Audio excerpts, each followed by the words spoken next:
T20 ప్రపంచ cup 2024 IPL ముగిసిన వెంటనే ప్రారంభమవుతుంది.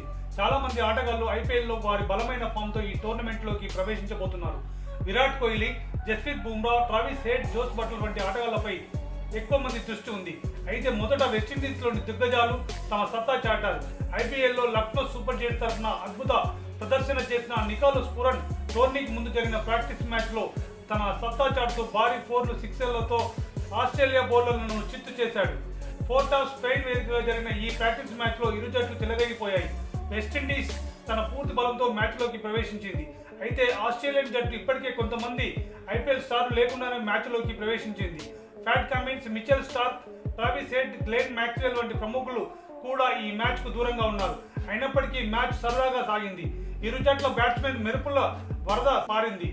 వెస్టిండీస్ జట్టు తరఫున ప్రతి బ్యాట్స్మెన్ వచ్చిన వెంటనే బ్యాట్కు స్వింగ్ చేయడం ప్రారంభించాడు. బౌండరీలు సాధించడంపై మాత్రమే దృష్టి పెట్టారు.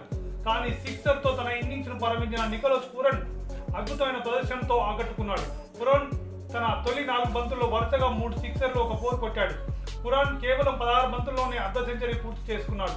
దీని తర్వాత కూడా అతని దాడి కొనసాగింది. చివరకు అతను 300 స్ట్రైక్ రేట్ వద్ద కేవలం 25 బంతుల్లో 75 పరుగులు చేసి అవుట్ అయ్యాడు. పురన్ తన ఇన్నింగ్స్లో 8 సిక్స్లు, 5 4లు కొట్టాడు.